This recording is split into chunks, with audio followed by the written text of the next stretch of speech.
Serious question. Oh, we just did that. Serious question. Well done. There you go. Okay. Okay, and I can watch for that too. Yeah. There he is. There he is. And I'll watch, leave that up, because I gotta watch for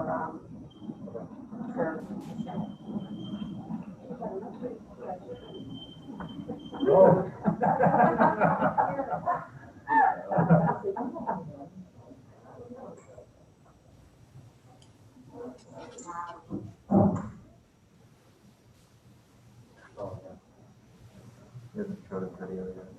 Are you recording it too? YouTube will automatically, oh, I didn't hit record now. Cloud. Are you able to hear me now? Yay! Thank you, John. I'm on one with no video, so. Okay. Oh, so you're not gonna, okay. He has no video. Okay, so that's Oh, the recording. video. That's fine. Pass it to the last question. We'll work it out. Oh, yeah, I'll work it out. Okay, thank you, Brian. If you'll walk us through the code of conduct. Sure. That would be great. Is that Michelle? Michelle's going to join us shortly, so we'll have to be on. She's close to the 4 o'clock, so.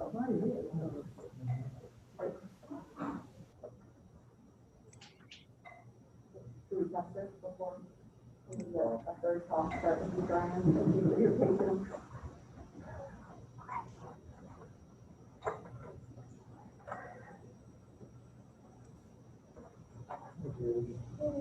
Michelle, will you just talk to see if we can hear you? No. Yeah, unmute.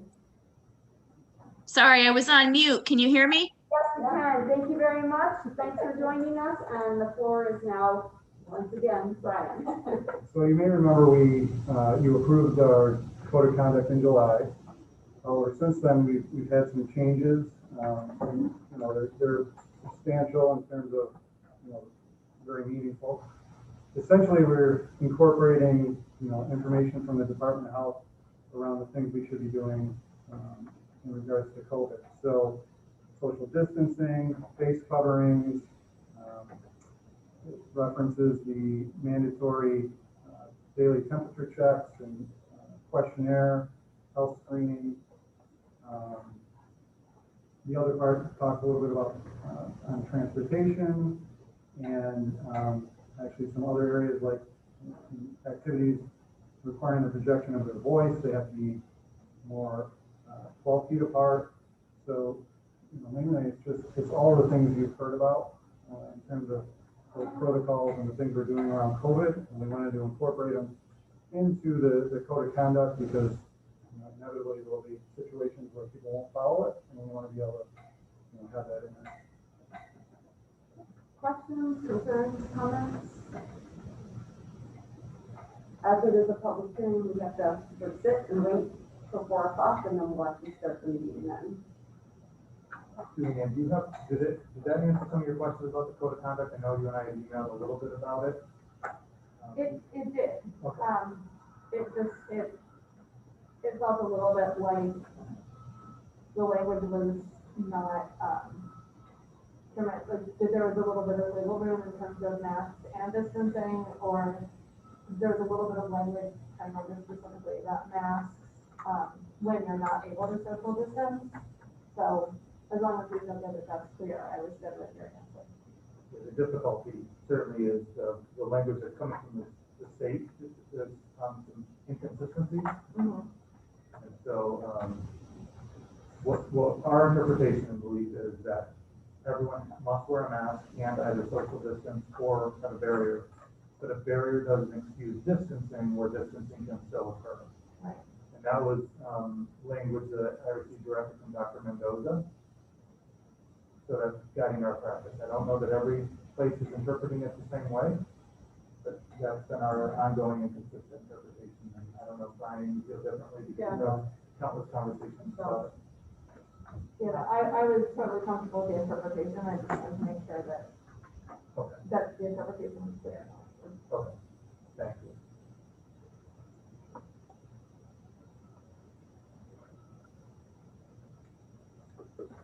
Thanks, Don. Sure.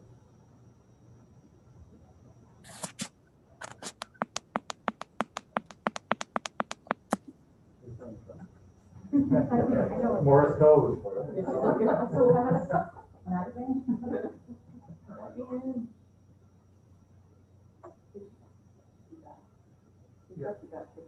Yep, there she is. Oh, there we go. Okay, great. I'm back. Okay, great, thank you.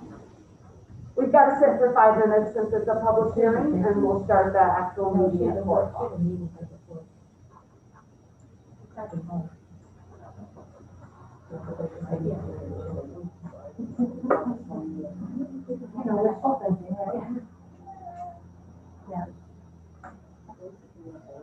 How are you standing that baby? She is so thinking John said they're muffled. and her, maybe we need to close the doors to keep it more quiet. Yeah. Is anybody closing this door? If I had a kid like that, I might have one too.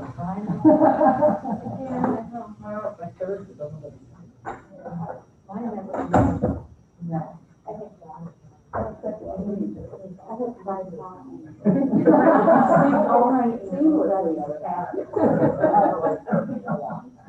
I did that with Grace because we too much. I was 200. John, Michelle, is that less muffled, and anybody out burning your said, do we sound less muffled? Do you have to close the doors? Well, it's also when you guys are talking, I guess. If you talk more into the mics, it might be better on our end. We have no mic, so we'll try to speak more loudly. You're coming across really good right now, Jeannie. Okay, so I think we just need to project a little better. I feel like I'm almost yelling right now, so that's probably why. So just for everybody, if you could project a little bit when you ask a question or comment. And if you have trouble and you miss something, just shout or text.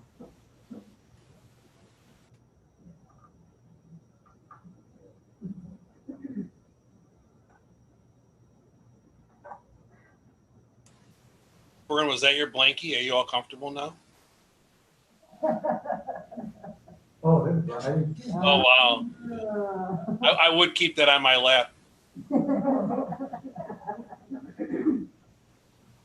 don't think you can keep your mask in there, maybe that can. I think it doesn't work, you actually doesn't work, I can't. No, football. New York football. Correct. Oh, okay. Vernon is the Yankees and John the Mets fan. So Got he thinks that's where the others are. Didn't we interview a Mets fan today? We did, he used the best for the show. Oh. Of course, we picked up on that. Yeah. I just been heard about.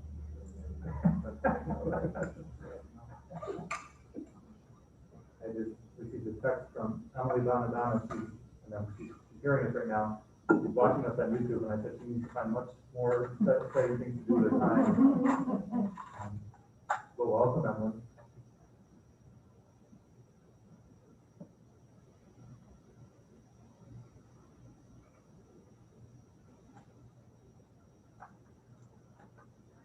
Where is the microphone? Is it in the smartboard? That little camera up above the front. That's what it is?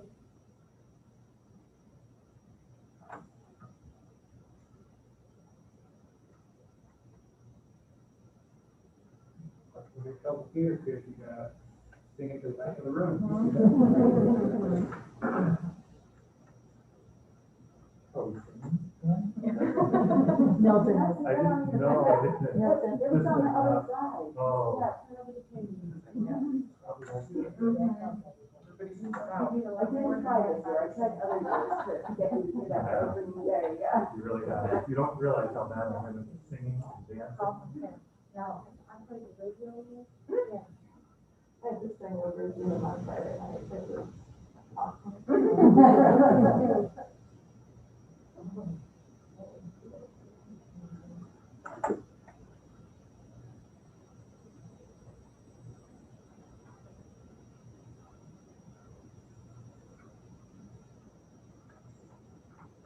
are we doing that? 30 seconds? Yeah.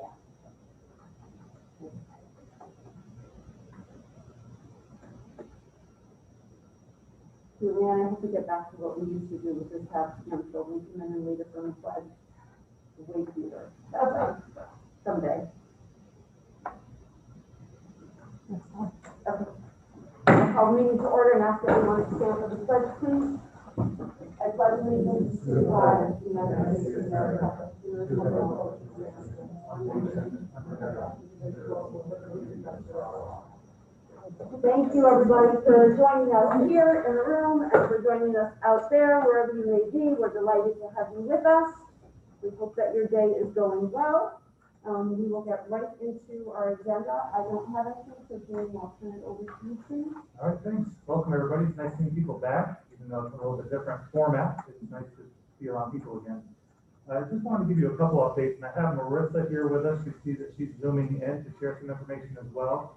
But I want to talk about kind of our reopening efforts that we've put in so far. It is been, as you might guess, a large task, and we've worked countless hours trying to prepare for reopening.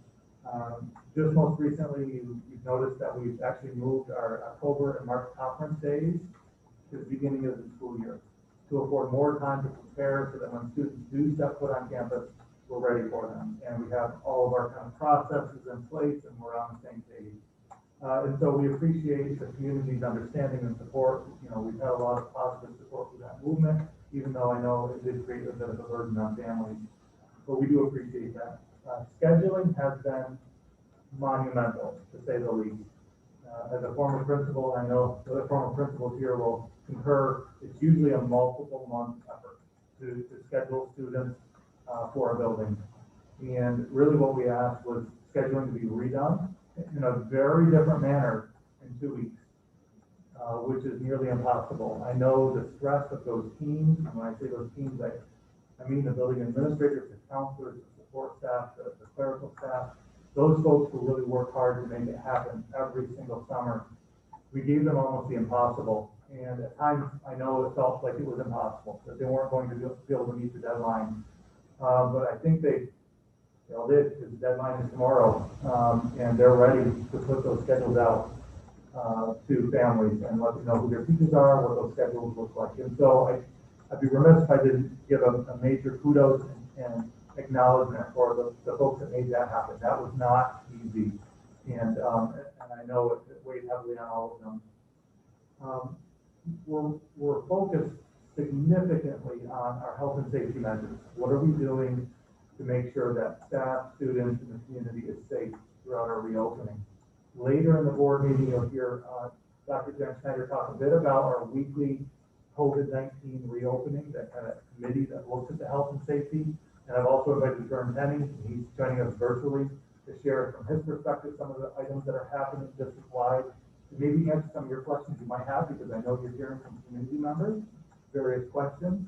And the hard part is we communicate a lot of these things during the various forums and written communication, but admittedly, it's overwhelming. It's an overwhelming amount of information for people to have.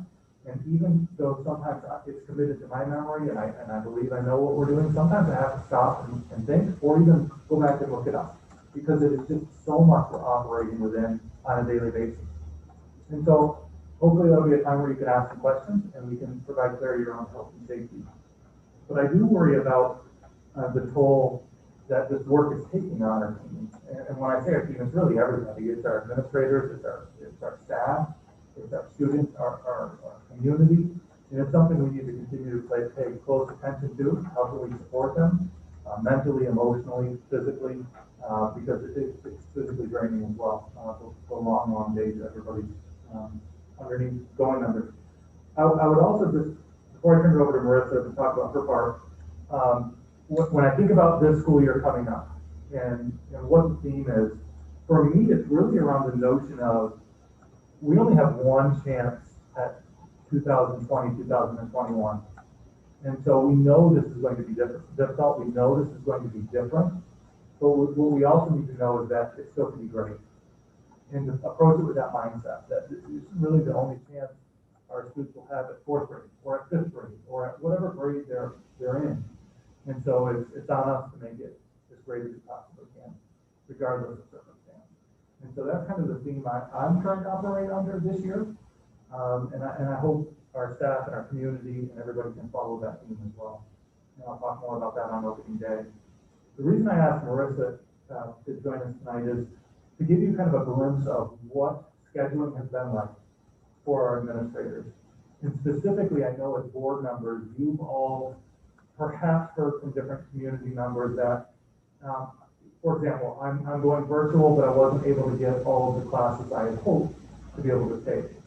And I know Marissa and her team have worked tirelessly, trying to accommodate everything, but acknowledging that it's probably impossible to accommodate every single thing.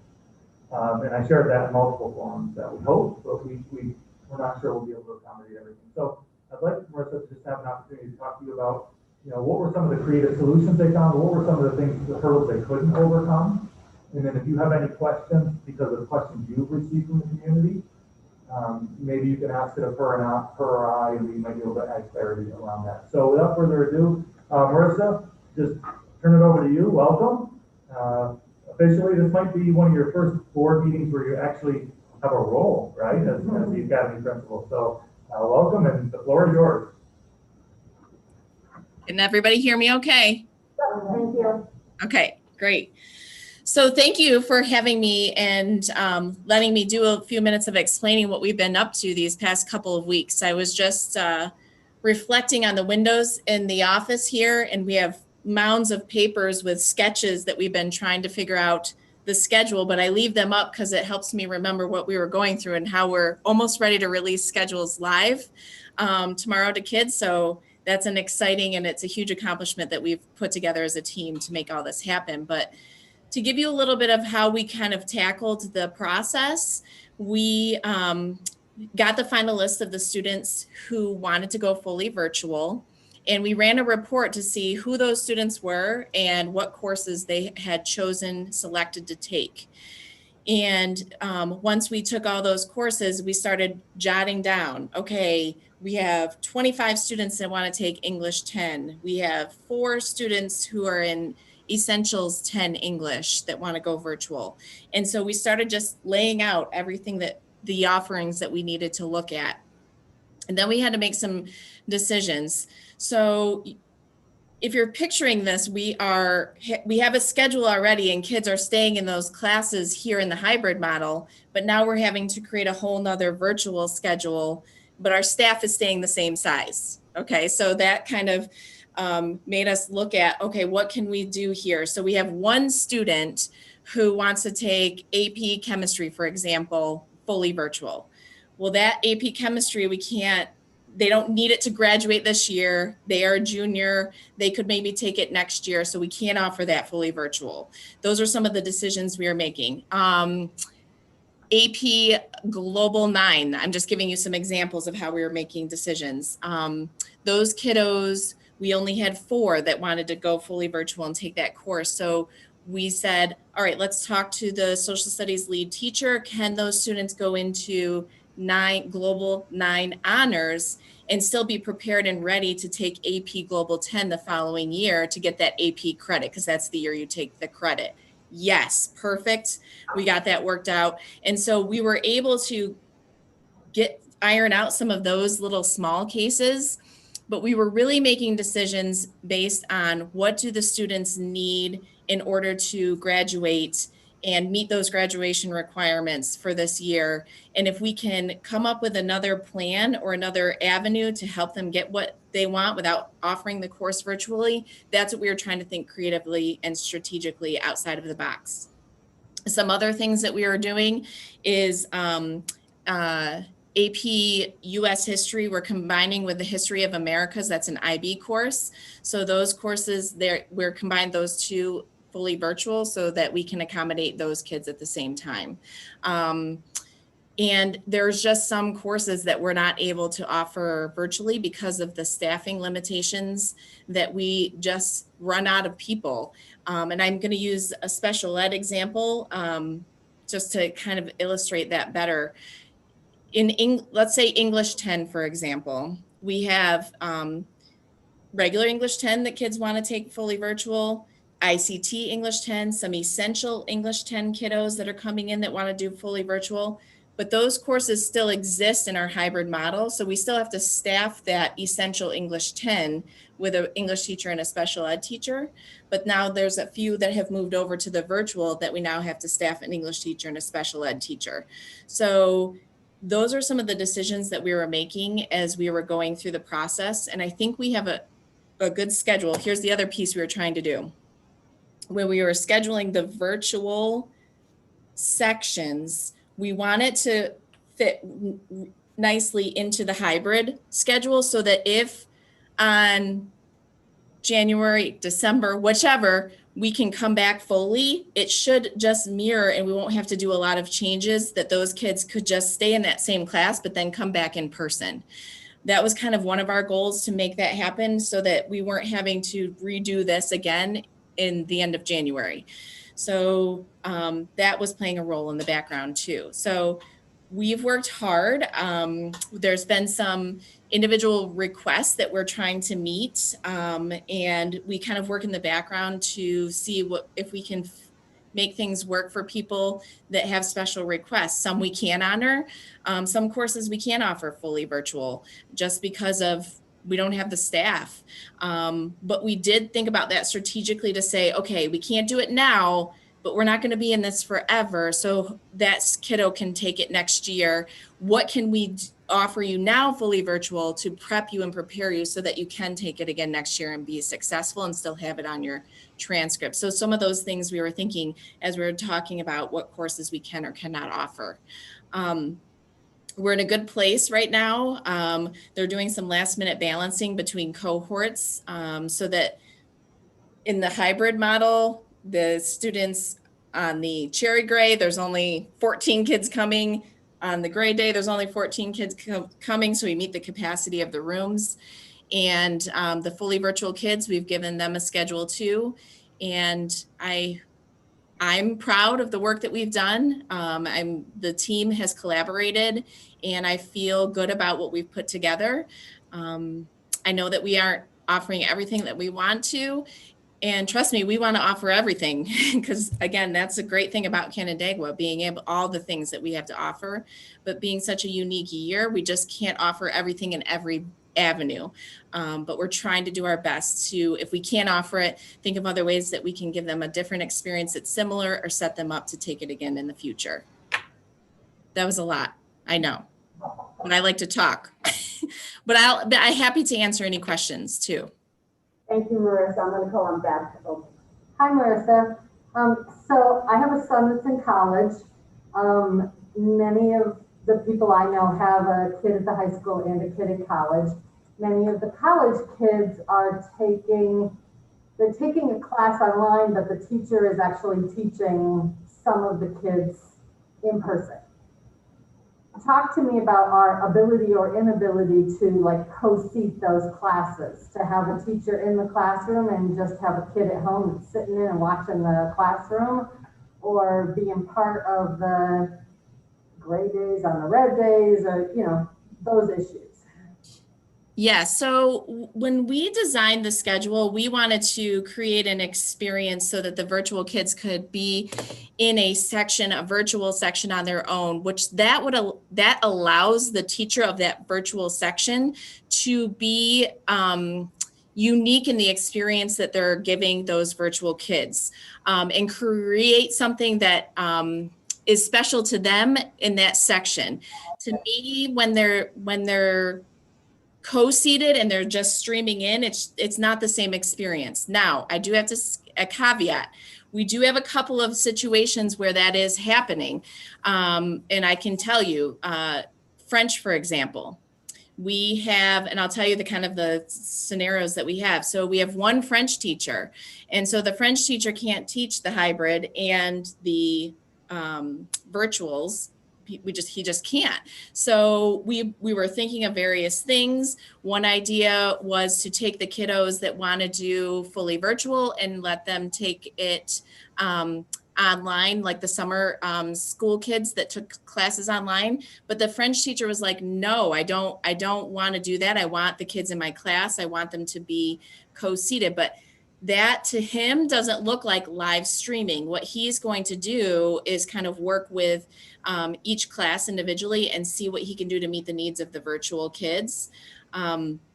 But when we set up our schedule, our goal was to create virtual sections where the kids were all virtual together so that this teacher could create experiences for those kids that are unique for that situation. That makes a lot of sense. Thank you so much. You're welcome. Other questions? Yeah. So this might be for Marissa, this might be for Jamie. The question is, how did we stack the virtual classes? How did we decide what faculty were doing that? How many virtual classes the faculty might have? That sort of thing. It's fine, you take that, I don't, because this one we have to be careful with answering. Okay. Yeah, it's a mix of people, but, you know, initially what we did is we try to identify anyone who is going to be coming to us with any kind of medical accommodation request. And for folks where we had a position available, we allow them to be fully virtual. After that, the principals put out to their staff who would like to teach virtually. And then after that, if we didn't have enough, it would then go to the least senior person that taught that. So we're talking high school now, but it's a little bit easier to understand. Let's say third grade, and we didn't have any third grade teachers come forward that they wanted to be virtual. So the two least senior third grade teachers became the virtual teachers for that. Those virtual teachers could be teaching either from their home or from school or both. Even. So just because they're virtual doesn't mean they're not in school. In fact, at the secondary level, I would say, Marissa, would you agree most of the virtual teachers are there at school? Yes. So yes, at the secondary level, most are here because they have a section or two within their whole teaching schedule that's virtual. So it's different from the lower grades because the lower grades, the teacher is teaching a whole class all day long. But with the secondary, we were able to say, okay, one of your 5 teaching sections will be a fully virtual section. So they'll be here and they're just going to teach that from their classroom. Yeah. Just a small comment as someone who's living this at another level, it is really interesting to try to live stream teach people in a class and people virtually. The pacing is different, trying to collate questions. It's been like living in the middle of a hurricane, right? So bless anyone that's trying to do that. We're all gonna need a little wine when it's done. Julianne? I'm wondering, for the virtual students who maybe wanted to take an AP class this year that aren't able to because of staffing, which makes complete sense, will there be a way when they get to the point of applying for colleges to have some kind of information that goes out with their transcripts that maybe explains why in a particular year, which I would imagine colleges would understand because it's this year, why maybe their schedule looks really different than it did or somewhat different than it did the other years, why they didn't take AP Global in 9, but they took it in 10, or things like that, so that we can explain maybe some of the situations that they were facing.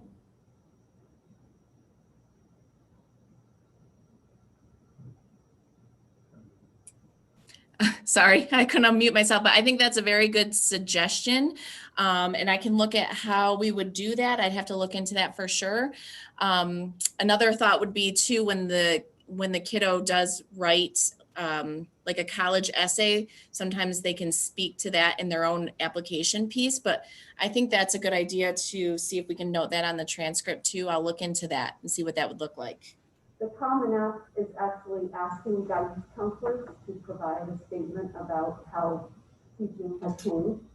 So there's, in addition to the regular school report that goes out, guidance officers are being asked to provide colleges with some more global statement about the COVID-19 impact. The Common App this year added an optional question called the COVID-19 impact essay. Our expectation is that they will continue that for next year. And then there's also an additional part of most applications that allows a student to comment on any extenuating circumstances. That part's really hard because that puts the onus on a student who may or may not have the sophistication and the awareness to know how to do it or even if they should do it. So that's why the school is asked to provide that sort of higher level, this is how we manage things kind of statement. Cheryl. I'm just wondering, have we, and I don't know how it would work, but have we been able to somehow look at partnering with other schools that maybe somebody can offer an AP because they have 5 and we have 2? And I know it's hard to work with different districts, but is there a way that we could, if it's virtual, possibly join in? Is there like a listserv of things that people are offering virtual that people could join in together? Or is it something superintendents have looked at, or assistant superintendents or something? We have looked at, and this is one of the difficulties in our region. So we have looked at doing that, and it would go through our BOCES, Wayne Finger Lakes, through a closed serve. Most of what they need are the essentials. So because many of our schools are smaller in our area, what they're looking for is partnerships around the essentials, not necessarily a partnership around an English 12 elective that has kind of a, it's very specialty oriented. I actually did have a conversation with Dr. Nye and some of the folks at FLCC around some of those concepts, but nothing has been formalized at this point. But it is something we've looked into. Unfortunately, it didn't appear as though there was a regional need for AP physics, for example. That was more of a unique need for just us. Megan?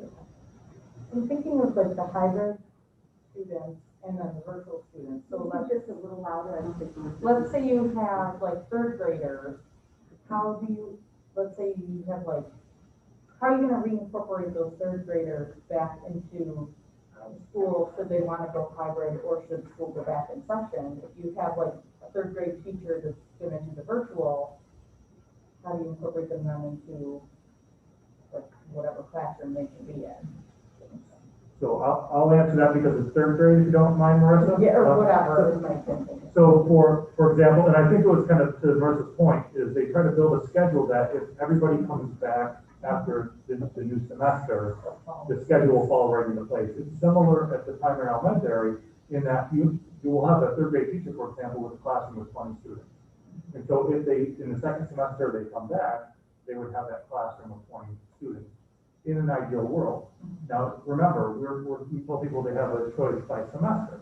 And so if 2nd semester comes along and we're not in a situation where everybody now just comes back virtual and in person, they all come back. That would be ideal because those virtual teachers have been set up with their classes they would just take on.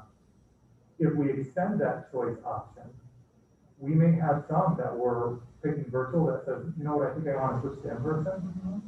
And some that says, no, it's working, I'm going to stay virtual. Or some may say, I was in person, I want to go to virtual. And so really what we'll be forced to do is to reschedule again. And so in the forums and in some of the FAQ documents that we put out there, we've indicated that there is a chance that mid-year your teacher could change. We want to mitigate that and minimize that. Certainly we wouldn't want that to be a common practice, but that potential does exist, just to be aware of. Matt, do you want to add anything to that, Shadi? No, I think that, everything that everyone's talked about has been with that in mind, to try to mitigate the impact on families. And so, when we really won't know until we reach that the semester point. And again, as Jamie outlined, the commitment to, if you're committed to it for a semester, for the semester, because you can't afford to do the back and forth. But it's going to cause not just rescheduling, but balancing, like all those different things that are part of the scheduling process. And we're going to have to time that pretty well, considering we're not going to have this in-between period where we have a couple of weeks over a summer. We're going to have to go out to families, and we won't know very much until January, but we're going to have to assess that from families closer to the end of January, because we're going to need time to build that while school is still going on. So I think a lot remains to be seen to see where we're going to be at that point in time, but the same process that we're engaging in the summer is gonna have to happen all over again around mid-January. Other questions? Milton? So I have a comment and then a question. So the comment is fantastic. You touched upon all the things that I would have thought you should touch upon. Course enrollments, course substitutions, long-range planning, transitioning between, it makes sense. So I guess the question I have is, are there any processes or policies that we should examine as board members to maybe make that transition a little easier if it needs to occur again at the end of the first spring semester or fall semester? We are in the middle of looking at a couple policies, and Vern weighed in, I believe. And I don't know that we have a policy committee meeting set, but we'll need to do that for just that reason. There are a couple policies that we need to take a look at because of the situation we're in. I think they'll just volunteer to be on the policy committee. I'm smiling. Any other comments or questions? I just have a comment. I work with high school students from all over the country, and I don't hear this kind of responsiveness from a lot of students. So, and I mean it on two levels. One is that, first of all, people just don't respond to their emails in other places. And so I commend everybody for the constant stream of responses, in particular in the forums where you answer hundreds and hundreds of questions over hours and hours of time. And then the other level of responsiveness, I'm so sorry, this is kind of taking down. The other level of responsiveness is what feels to me like the genuine, constant attempt to accommodate. And I so appreciate that. It doesn't always work out.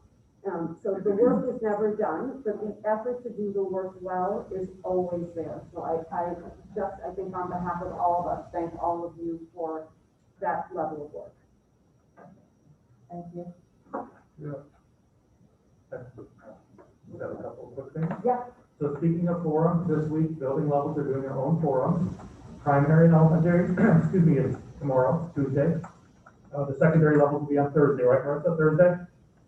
And so they'll be led by their leadership teams, and parents can watch if their children are in those buildings or if they just are curious being watched. So be aware of that. Also, as part of the agenda, we do have a supplemental B now, so everybody should have that.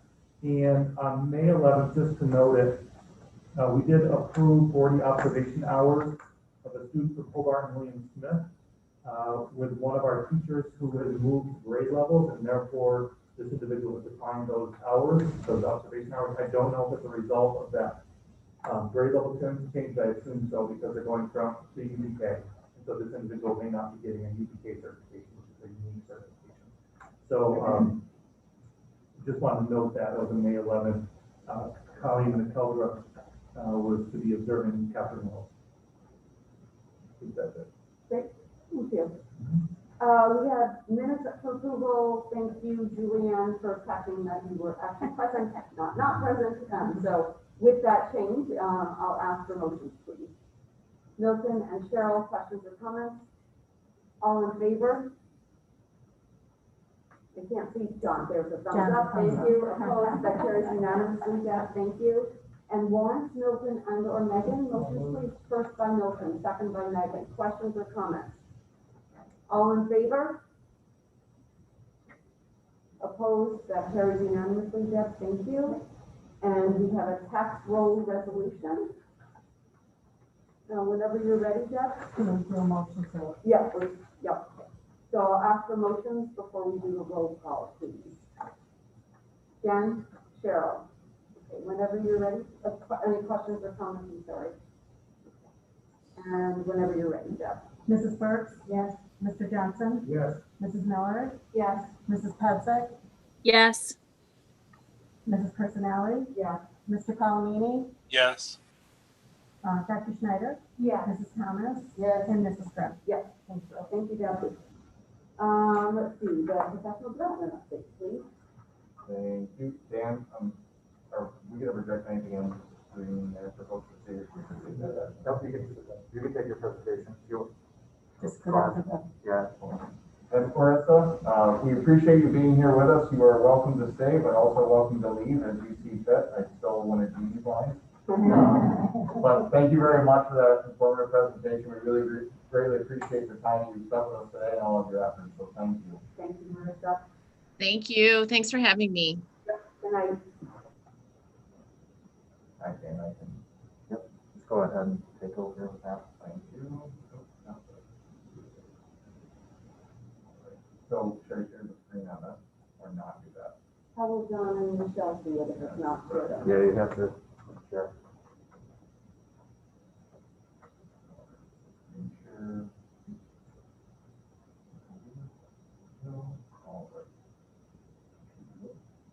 John and Michelle, you can see the screen being shared. Everyone else too, but John and Michelle have to.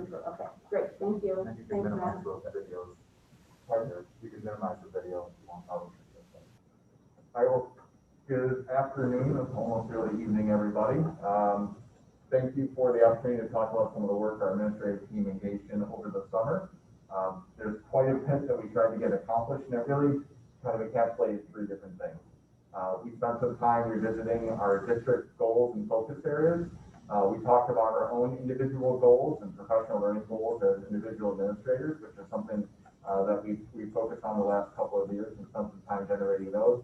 And then obviously the third piece we focused on was spending a significant amount of our free administrative advanced days focused on reopening plans. So those are really the key facets of what we participated in. Today I'm going to share with you some of the activities we engaged in over the course of a few days just by going through the agenda itself. And it's pretty self-explanatory. We typically like to do a little bit of team building and trying to focus ourselves on our why, for lack of a better term. Jamie kind of led us through more of a specific piece about how do we transition to coming back kind of post-pandemic? How do we kind of get recentered, refocused, and what are our priorities? And that really set the tone for our planning over the course of the 3 days that we spent together, 2 in July and then 1 in August. From there, we spent that time going back to our strategic plan. And as you know, well, we have 4 goals across the board in our district strategic plan. We aren't deviating from those goals. There's a lot of work that still needs to continue with each one of those goals. Some things we felt very positive about in relationship to how much we got accomplished last year, but we know that there were some pieces and action steps and metrics that we wanted to spend some more time on. Again, the pandemic tended to interrupt some of our progress on some of those things, so we didn't want to lose sight a lot of the work we had started, but some of that work kind of felt incomplete. But our 4 goals around an equitable, inclusive school environment, thinking about our resources across the district and how we are thinking about instruction and how we are thinking about trying to ensure that we stay grounded in those 4 goal areas. Those are some of the big overarching pieces attached to each one of those. So a lot of stuff did get accomplished last year, but there's more that we're going to continue to use this year. So those 4 district goal areas will also help reframe our SIP plans. So buildings, despite the fact they had SIP plans and SIP goals last year, again, they're in a similar scenario where some of the work that they were working on in their building is unfinished.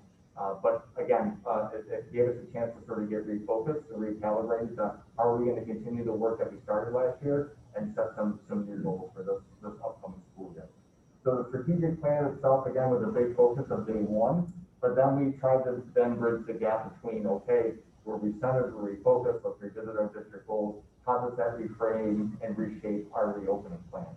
And so from there, the team spent a significant amount of time really diving deeply into what those reopening plans would look like. As Jamie's mentioned, however, we spent 2 full days of planning in July, and as the guidance continued to come out, we had to really adjust those plans. And so we spent some more time in between our 2 July days and our August days, changing those plans to the point of trying to make sure we were shifting what we had hoped to get as many students back in our buildings as possible, but that change in guidance caused us to rethink those plans, and that's why we are where we are today in relationship to the hybrid model and how we're using the virtual approach as well. So again, a lot happened in between the July and the July and the August days, but again, we're in a much better place now in relation to the reopening pieces. The other component from our 2nd July day, which was really helpful, was spending a little bit of time getting our administrative team calibrated to Schoology and its use.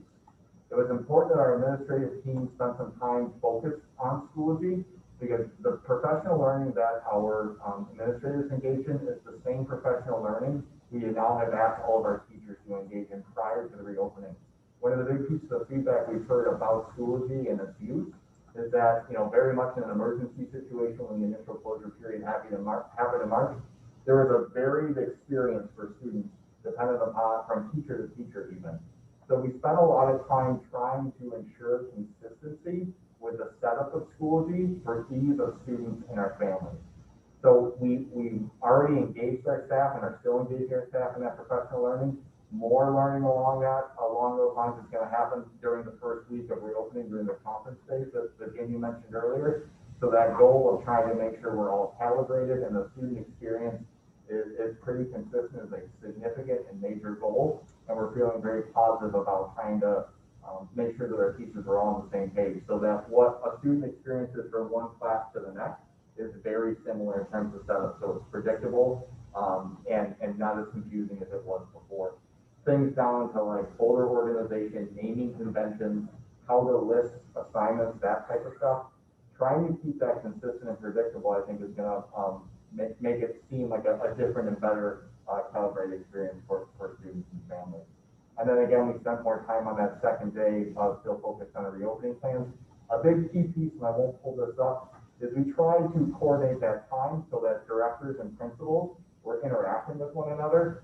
And that was really purposeful because we wanted to make sure that as we all have so many questions about reopening, that we had some very targeted time to ensure that, like the Tracy Lindsays or the Jean McKenzie's or the Stephanie Knapp's of the world, all had a chance to connect with each one of the buildings so that questions underneath their specific domains, they had a chance not only to talk to each other to generate a plan, but that they also had a chance to get some of those unanswered questions answered perhaps. And if they didn't know the answer, it was a good checkpoint for all of us to come back together and see if we can supply an answer. And if we didn't quite have it, we knew it was something that we then had to work for. So as I mentioned, so those were our first 2 days in July. For August, we then moved into starting and kind of re-anchoring ourselves in our own professional learning goals. So last year, we took underneath our district 4 goal areas and asked each one of our administrative team members to set a specific professional learning goal. Again, like a lot of things, we did a really nice job of setting goals, but again, we didn't have like the same type of a school year to be able to engage in those goals fully. So some folks used their goal from last year and did it as a continuation, while others, based on the progress they made, may have just enhanced the goal based on the progress they made and maybe tweaked it or used some different metrics or action steps to be able to get that goal accomplished. Some created brand new goals because they felt satisfied that they were able to get that goal met. What was also helpful is we used those same goals last year and we'll continue to do this going forward as part of our evaluation process for our administrative team. And that was helpful too because it gave us a common point of conversation to be able to then talk about, we all talk about lifelong learning and being lifelong learners ourselves. Using these goals to keep us grounded and trying to advance our professional practice as administrators is really important. And I think sets a good tone for all of us, not just to set the goals, it's good professional practice, but I think it also allows us to then have some common conversations with each other in areas where there are like goals. And in some cases, administrators work together on some pretty common goals and focus areas. So that's a practice that we're going to continue to engage in. And as I talked about, again, we spent the second half of the day of August still kind of focused on the reopening plans and making progress there. And it was really from that the first day in August, the day that we used, that we then were really launching into our reopening plans. And we used that August 12th date to really where we are right now to accelerate our plans for reopening. So a whole lot happened in those 3 days. And I think, there was a significant amount of time and effort on our administrative team's part to be able to use that time to our advantage. And it really caused us to band together as a team, and that's really what's happened throughout the closure period. And Jamie's references too, that, we've had not just these 2 days, but we've had ongoing meetings throughout the summer. And that regular contact with one another and that time we spent together, I think it's really helped strengthen our administrative team as well. There's a high high amount of communication and collaboration that has taken place, and we certainly appreciate everyone's, time and attention and collaboration to get things off the ground, so. And I'd just like to add kudos to Matt for facilitating those days. A lot of work, and I think at the end of each day, our administrative team commented multiple times, we got a lot done today. We really were able to come together and get a lot done in a virtual format. And we weren't physically together, but, setting up Google Meet rooms where people can jump in and out of the rooms, different groups, different buildings, and just have ongoing dialogue as though we're in person. So kudos to Matt for really leading us through that work over 3 days. Questions, Matt? Jen? Did any of your planning or work talk about what kind of support teachers and staff will have, or what they may need to be successful this academic year? Yeah, so we gathered a whole bunch of feedback. And there's a lot of things outside of our administrative team working together that our teachers have had a chance to work together. And we'll talk more about this as one of our presentations in a future board meeting. But we also had to afford time to teachers to take a look at what I've kind of deemed a curriculum recovery process. So at the end of the closure period, we had all teachers fill out a reflection form so that they could talk about what worked, what didn't, where are some potential gap areas. We used that reflection as a springboard by giving teams of teachers time to then look at their curriculum and make adjustments in advance of the opening. And then with the change in days at the start of the school year, they're going to have even more time to continue that calibration so that they feel like they're on firm ground and consistent ground at the grade level or a content area with what the curriculum adjustments need to be, which ones need to be made, and then in that way, it's still work that they can continue to use that Wednesday time throughout the school year coming up to still continue that planning. So we also got thought exchange. We had all of our community forums, staff forums even, lots of questions, comments, and feedback that we really paid attention to, and whether it's professional learning, a lot of that's going to be built into the first 4 days in advance of school, and then just time for teams to get stuff done because they really do need it. Cheryl? So that gets me to thinking, did you talk about how you might be able to fast track some things? For example, I know that they're all starting to work together even outside of school. I know that there are teachers that are buying complete sets of stylists for their classrooms because they want their kids to be ready on day one. They're willing to spend their own money, which is great, but not everyone is. So how are we going to make sure that all the students have the same equipment and materials? And what if they come up with something that they need that's in the way of curriculum and assessment and something of that nature? Because I know it's a process, and it's a long process, but in order to get things rolling, can we fast track things somehow? So there are 2 things that we've done. We just submitted our grant applications for this coming school year. Some of how we're allocating that funding is intended to help support some more urgent and immediate needs, whether it's tech-based or resource-based or curriculum-based. The second thing that's occurred, and I'll talk more about this at CID next Wednesday, is we've had to make some pretty immediate curriculum adjustments, and in some cases had to change or adjust the names of courses, or allow resources to be purchased as opposed to piloted. And I can give you an example. So for our E&L students, we did not have the opportunity to assess our E&L students at the end of last year. So they're coming to us without that, the NICE slot is called. We don't have that assessment data. So we try to utilize Title III funding, which is new for us this year, to purchase an assessment to give us very specific information on where those students are that we didn't have previously.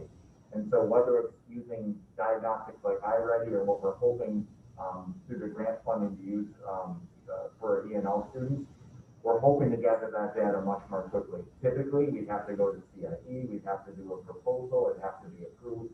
There are some things that I've made some decisions about to be more emergency-based, and I do want to talk to CIE about that because it's not our typical practice, but I do feel like it's important to be responsive and not let certain things that would typically take a little bit longer than than we would like because of the process.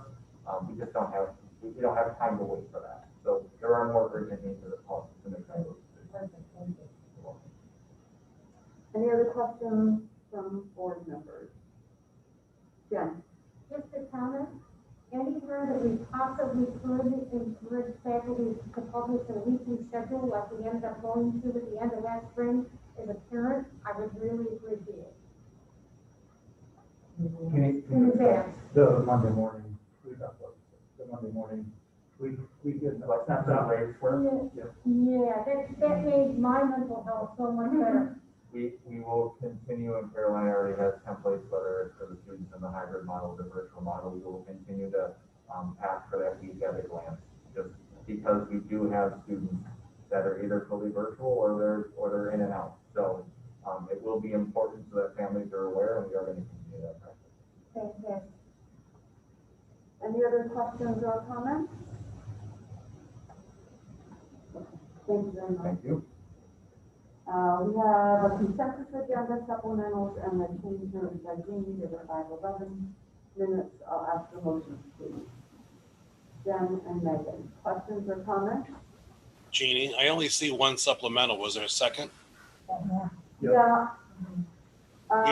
We don't have that up here. You have it on paper, but we can go out. Yeah. I didn't get it out. It was a walk-in because it was so late, but, do we want to hold it up to the camera so the camera can see? I don't know if you I don't know if that would can be. see. It's, I can also read it. It's you not that can't long. see. Yeah, let's Okay, read it. item 1 is under business, it's a donation. Mrs. Marissa Lowe, Academy Principal, is requesting approval to accept a donation of water bottles for each student in the class of 2024 from KB Graphics Inc., valued at $700. The next category is personnel. First is non-instructional personnel.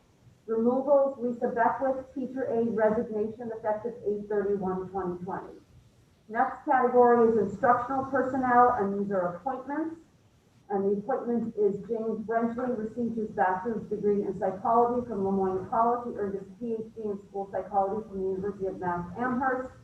He's been working in the public school system for the past 6 years. Mr. Brenchley will be appointed to a 1.0 FTE 3-year probationary school psychologist with a tenure area of school psychologist. With a start date to be determined, this position is available as a result of a resignation, and he is appointed at a step 7 rate. That's the end of this one. Did that come through okay? Yep. That was great. Thank you. Okay, thank you. So I don't think I got motions yet. So again, consensus, supplementals, and the change being noted. So I'll ask for motions, please. Julianne, and a second. Jen, questions or comments? Okay, all in favor? Opposed? That carries unanimously. Thank you, everybody. Beth, I'll ask you and Megan, right, for an update on Fort County. Lieutenant, you want me to, you do it. Yeah. Honestly, so I got 2 big things. It was, as Fort County meetings go fairly short. They tend to go not so short. The first one is, the idea that we all would like to be able to move around the dates, not have things always on a Tuesday night, not have things always on a Saturday, not have things always at the same time. Of course, it's not that easy because when Sue actually takes the schedule of all the 27 boards in our area and plunks in when they have their board meetings, there are a few months that there literally isn't an open night. We talked about it before, the idea of, the problem is you can't split it equally. But the idea that we're gonna, we're big enough that we're gonna have to shift stuff around so that some people just can't go to everything, so that we can offer more things. I think people in the group, my impression was that people in the group really liked the remote thing. I have to say, as past president of Fort County, the technology piece was always a struggle. The board members in the area always wanted more technology than the staff could wrap their heads around. They have been forced to wrap their heads around it. And I think board members in general are, like, Zoom's the way to go. There's just absolutely no reason to do in-person stuff when it means an hour drive each way. And don't you think that was pretty? Yeah, my only thing is that people would freeze. Like, when you were on that. Oh, yeah. Like, Yeah. just be frozen, like. Yeah. There was a lot Well, of glitching, but yeah, on how much travel you would have to do. And I'm sure the superintendents have had had this conversation about the inequity of technology and the ability for people to get Wi-Fi across our area. It's literally a huge problem. And we saw it up close and personal with some of our Wi-Fi stuff. The only other thing, so there was a suggestion to create a financial group, a group of people that were interested in looking at the finances of Fort County, with the idea that during COVID, with the budget cuts that are happening, if we ever needed to do something as drastic as dissolving Fort County. I just wanted to put it out there from this group. I had a short conversation with Jamie.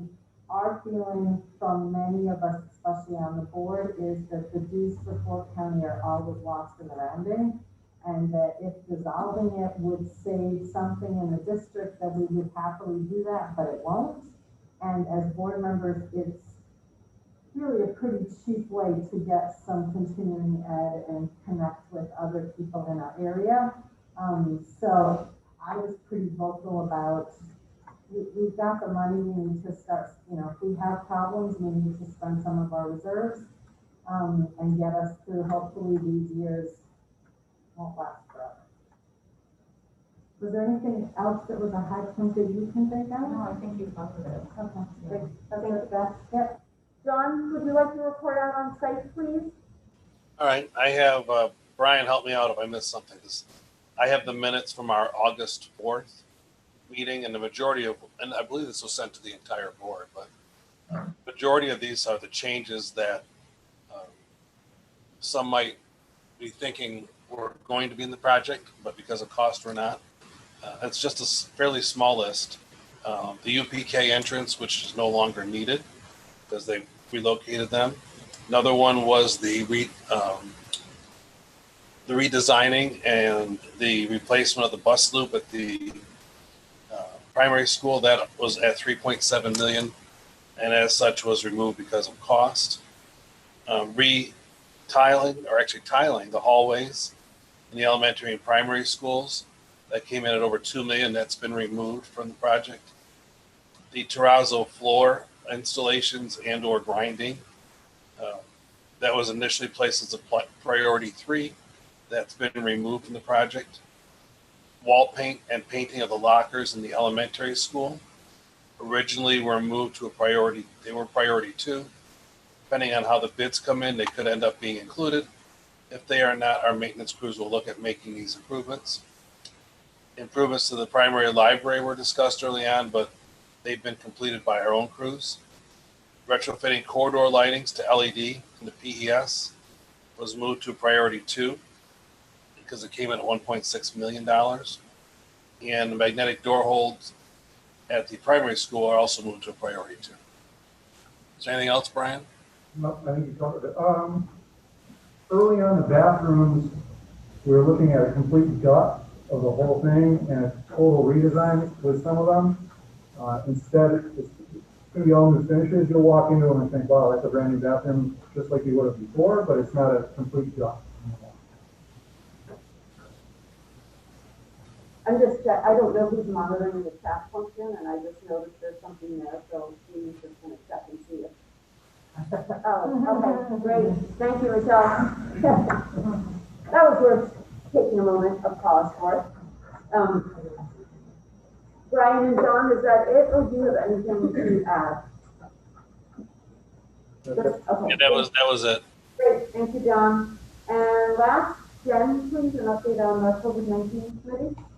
I would love to do that, but I want to make sure that Brian or Vern also get a chance to weigh in on this. Can either of you want to go first? Yeah, if I could go first real quick, I do want to share with everyone that I feel incredibly lucky that we have Jen, on our board and wanting to act in this role and meeting with, me and Vern and Mike on a weekly basis, because she's an incredible resource for us, something that not many districts have access to. So I just, I start by thanking you for that.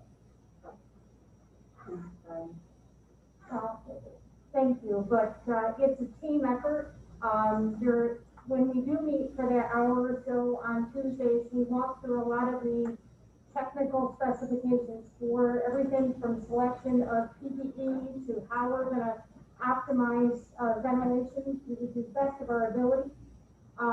To even, putting together some criteria for fan placement in classrooms. It's not as easy as taking a box fan and throwing it where you want it. So, I think I bored, Vern silly with discussions over fans at this point. But we're gonna get there. Vern's gonna become my new best friend on this stuff. I can feel it coming. So, it really has been actually, very enlightening to work with group. I spent, part of a Friday with Mike walking, buildings. We actually looked at ventilation systems, particularly in the nurse's office and for isolation units, so we could make some real decisions about what would happen to those.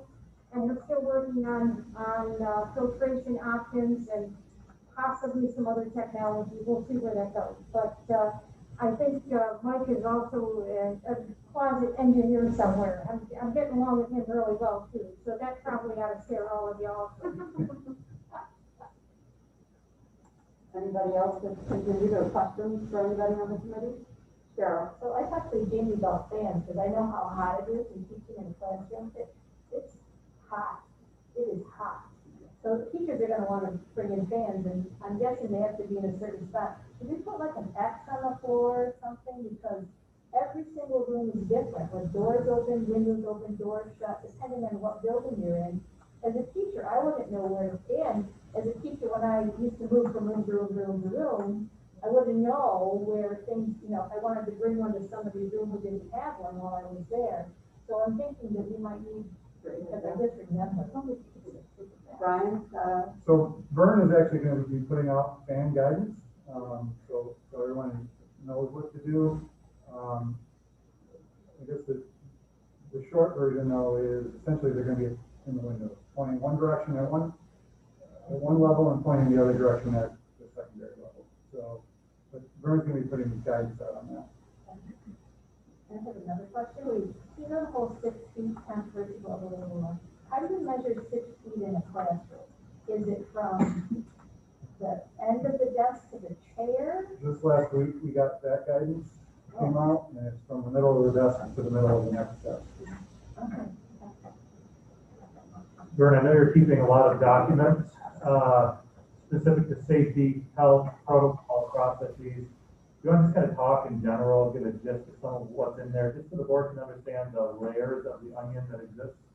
And I guess that reference is, there's just so much detail. And once you kind of address one detail, there's more that you uncover, more, and it just never ending seemingly. You're right. It's not ending. There is no end in sight. In terms of receiving and discussing all of these things with the various people, with Jen, with Mike, with Brian, with our medical director, Jamie Klein, with the school nurses, what we're doing is we are looking at the guidance, working with the professionals to determine how does that work in our with our configurations, with our current equipment. What do we need? And then how do we pare that down to the direct sort of instruction or directions for the teachers in classrooms, the aides, the you name it. So it's almost like trying to figure out how to develop directions for someone who's never experienced something before. And yeah, you bring up the fan. The fan is something that, you would think, just simple, put the fan in the room. But when you have the fan and then what the fan can do with particulates and then how it can spread, it is just mind blowing how the layer of detail or the layer of the onion that you keep going through. The other thing that is very interesting is when the state sends out an update, and maybe the update doesn't get sent to every single listserv that they have, or all of a sudden we stumble upon an update that had a particular change in a direction that we were going, that's a reality. So I feel pretty good with the team that we have and then working with everyone. The level of detail and support that we're trying to provide with everything at the building level, at the buildings level, but also how are we going to package that and get that to families so they know, the ins and outs of the masks, ins and outs of social distancing and the hygiene. It is pretty intense. So, for example, one of the things we learned today was bandanas, gaiters, and the masks with the valves are not acceptable anymore. So that's a new guidance. So now we've got to figure out, we're putting that information in our forums coming up this week, but that the forums won't be enough, so we need to come up with some kind of a visual that we can put out there to support the media and grade for us, people and parents understand whether those aren't necessary. I was on a phone call earlier today with Dr. Mendoza, and just returning to classroom at their COVID designation. There's a lot of debate at the state level, what allows them to come back? And so is it symptoms are resolved, a doctor's note, and a negative test? That's how it's currently written. But there is debate that it should say symptoms improving, note from a doctor, or a negative test.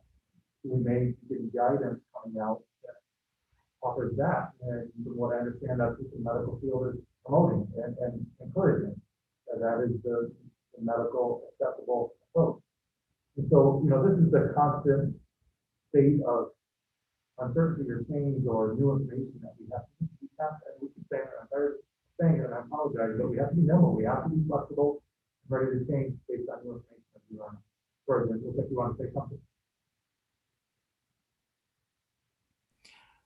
Just everything that you're saying, I think that the thing that really sticks with me is the constant reminder that everything we're doing is with an abundance of caution and trying to make it so we are creating as safe as possible environment given the layers of the unknown.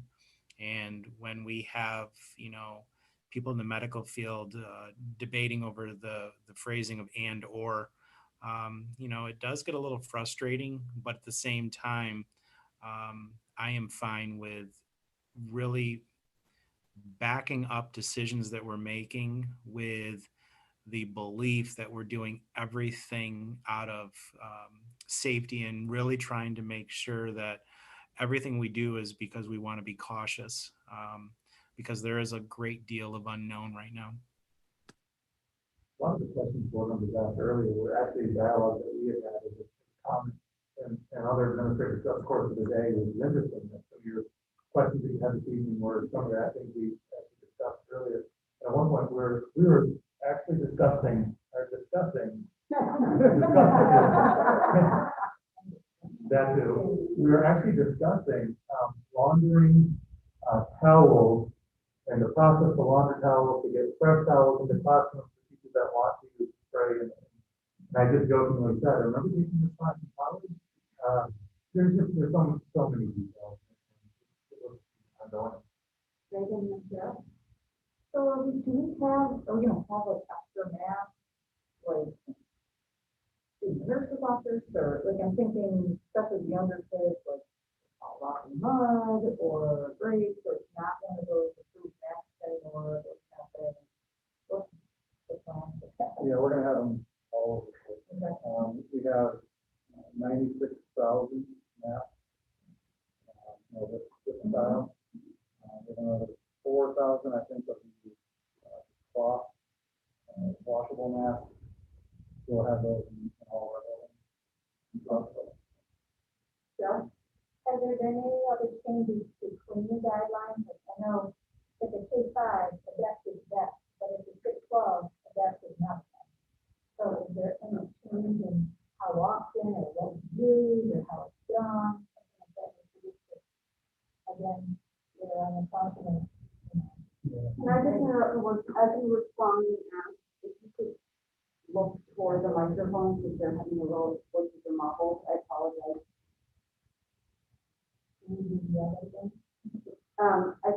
John, were you able to understand that question? About who, no, so when you say. No, everything is coming across very muffled. Brian seems to be pretty good. I think it's our camera, so if everybody could, as hard as we're trying to talk to each other and also the user, just face the camera a little bit. And I think that should alleviate that. My question was about cleaning. Have you changed, have you heard any updates about how we need to clean around things? But what I said was the K-5 desk is the K-5 desk, you're there for all day, but when you're at 6-12, you move from period to period, so there are different kids at different desks every 40 minutes.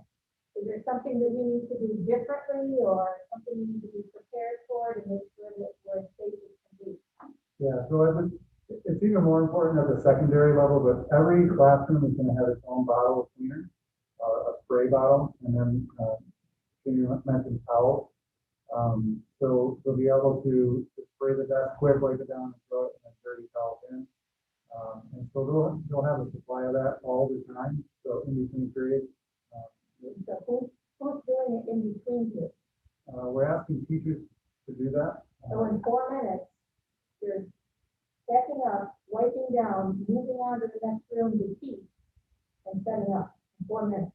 And Jamie's actually put this out here a couple times, the fact that you may need to end this class a minute or two early. You need to have kids wait before they sit down.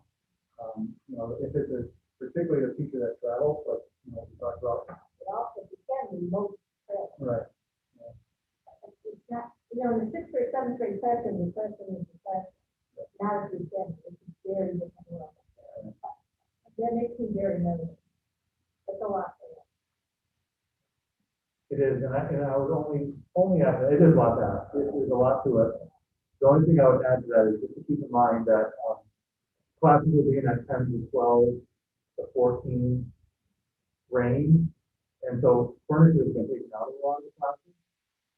So there is fewer surfaces, and what we're being asked to clean are the high touch surfaces. So tabletops, for example. I'm not saying that it's not wrong. It is. I recognize that. Yeah. So along with Cheryl's comment on that, I think that we really have to step back and see what's possible because it will be important to clean. And I wouldn't want cleaning to get lost and I've only got 4 minutes to do it. And at that, and I'm certainly not seeking, you know, I can't imagine anyone being able to clean 14 tabletops in 4 minutes, pack up, go across the academy and set up again. That just doesn't make any mental math sense. So, you know, what are our options there? And if we need to put a policy in place that actually says class is going to end X minutes early everywhere so that we have time to do that. Because the last thing we want is short strict on getting any of this cleaning. That's great. And we'll continue to tell our instructional staff, and if we need to come up with a more solidified process, that's fine too. But what we've been telling, as Brian mentioned, is instructional staff, use your judgment. If you need to end class a little early to provide yourself time, and you're welcome to do that. It's actually in one of our FAQs, and we verbally said it a couple times. But yeah, we're perfectly fine with that. We understand that might be necessary. So the other challenge that I've seen with this, off of the box bricks that I'm in, is when you have one group cleaning for the next group coming in, there is not always much motivation to clean because it's not going to be you using the space yet. So there is some reason that we need to adequate time to do it, so it does get done well for the next audience. Thank you. Other questions from board members? Anything else from you? That's it. All right, then I will ask the motion to adjourn, please. Beth and Milton. Thank you. John, Michelle will work on issues. Vern, Marissa, everybody else is still with us. We will work on the issues. Thank you. Good night, everybody. Thanks, everybody. Thank you very much.